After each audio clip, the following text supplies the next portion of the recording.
Telangana DGP కార్యాలయం దగ్గర ఉద్రిక్తత చోటు చేసుకుంది. డీజీపీ ఆఫీస్ ముట్టడికి ప్రయత్నించారు నిరుద్యోగ జేఏసీ నేతలు.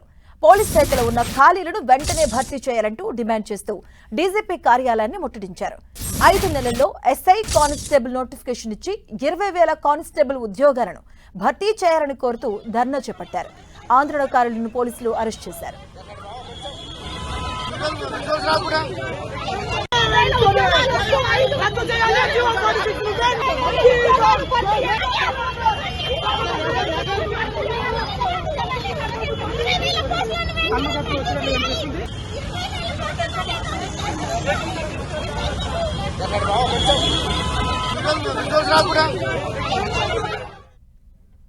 హైదరాబాద్ లోక్ భవన్ దగ్గర ఉద్రిక్తత చోటు చేసుకుంది. నీట్ అవకతవకలపై చర్యలు తీసుకోవాలంటూ కోరుతూ ఎస్ఎఫ్ఐ నాయకులు లోక్ భవన్ ముట్టడికి ప్రయత్నించారు. కేంద్ర మంత్రి ధర్మేంద్ర ప్రధాన్ వెంటనే రాజీనామా చేయాలంటూ డిమాండ్ చేశారు. లోక్ భవన్ పరిసర ప్రాంతాల్లో భారీగా ట్రాఫిక్ జామ్ ఏర్పడింది. ఆందోళన చేపట్టిన ఎస్ఎఫ్ఐ నాయకులను పోలీసులు అరెస్ట్ చేసి పంజగుట్ట పోలీస్ స్టేషన్కు తరలించారు. ఇక ఇదే అంశంపై లోక్ భవన్ నుంచి మరింత సమాచారం మా ప్రతినిధి రాముడు అందిస్తారు. నీట్ పరీక్షలో జరిగినటువంటి అవకతవకల నేపథ్యంలో మంత్రి ధర్మేంద్ర ప్రధాన్ రాజీనామా చేయాలంటూ ఎస్ఎఫ్ఐ ఆధ్వర్యంలో విద్యార్థులందరూ కూడా వచ్చి ఆందోళన చేస్తున్నారు. మనం చూస్తున్నాం ప్రధానంగా ఈ ప్రాంతంలో ఉండేటువంటి వాళ్ళందరూ కూడా ఇక్కడికి వచ్చి రాజ్భవన్ను ముట్టడించేటువంటి ప్రయత్నం చేశారు. అందరినీ కూడా అరెస్ట్ చేస్తున్నారు. నేతలందరినీ కూడా అది పోలీస్ అధికారులు అరెస్ట్ చేస్తున్నటువంటి పరిస్థితిని మనం చూడొచ్చు. పెద్ద మొత్తంలో ఇక్కడికి వచ్చినటువంటి విద్యార్థి నాయకులను వాళ్ళందరినీ కూడా అరెస్ట్ చేసి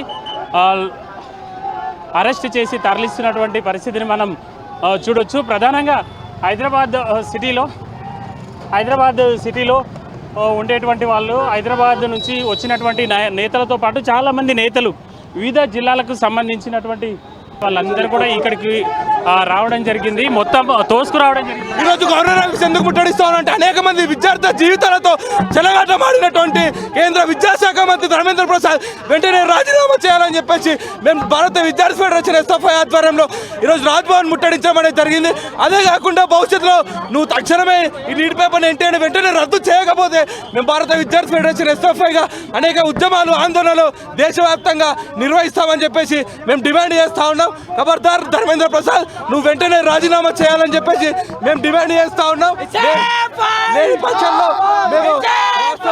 మనం చూస్తున్నాం మరికొద్ది మంది ఉన్నారు. ప్రధానంగా మనం చూడొచ్చు వీళ్ళందరినీ కూడా అరెస్ట్ చేసి తీసుకెళ్తున్నటువంటి దృశ్యాన్ని చూడొచ్చు. భారీగా ఇక్కడికి వచ్చినటువంటి వాళ్ళందరూ కూడా విద్యార్థి నాయకులు, అదేవిధంగా ఎస్ఎఫ్ఐకి సంబంధించినటువంటి విద్యార్థి సంఘ నేతలు మొత్తం ఇక్కడికి రావడంతో పూర్తిగా ఈ ప్రాంతం అంతా కూడా ట్రాఫిక్ జామ్ అయింది. వచ్చినటువంటి వాళ్ళని వచ్చినట్టుగా పోలీసులు అరెస్ట్ చేసి ఇక్కడ నుంచి పంపిస్తున్నటువంటి పరిస్థితిని మనం చూడొచ్చు. పూర్తిగా ఈ రోడ్ అంతా కూడా ట్రాఫిక్ జామ్ అయిపోయినటువంటి పరిస్థితి ఉంది. ఒక్కసారిగా ఇటువైపు నుంచి మక్తా వైపు నుంచి వచ్చినటువంటి ఎస్ఎఫ్ఐ నేతలు, అదేవిధంగా విద్యార్థులందరూ కూడా ధర్మేంద్ర ప్రధాన్ రాజీనామా చేయాలి, అదేవిధంగా నీట్లో జరిగినటువంటి అవకతవకల నేపథ్యంలో ప్రభుత్వం చర్యలు తీసుకోవాలంటూ వాళ్ళు డిమాండ్ చేసినటువంటి పరిస్థితి అయితే ఉంది. ప్రధానంగా చాలా కాలం నుంచి ఇదే విధమైనటువంటి అంశాన్ని చాలా విద్యార్థి సంఘం నేతలు, అదేవిధంగా వివిధ ప్రాంతాలకు వివిధ పార్టీలకు సంబంధించినటువంటి రాజకీయ నేతలు కూడా ఇదే అంశాన్ని డిమాండ్ చేస్తున్నటువంటి పరిస్థితి ఉంది. ప్రధానంగా నీట్ పేపర్ అంటే పరీక్ష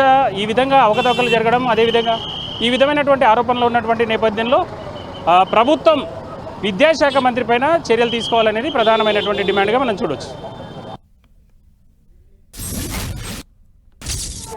సిబిఎస్ఈకి సంబంధించినది పేపర్ లీకేజ్ జరిగింది. సిబిఎస్ఈలో ఈరోజు వాల్యుయేషన్లో కూడా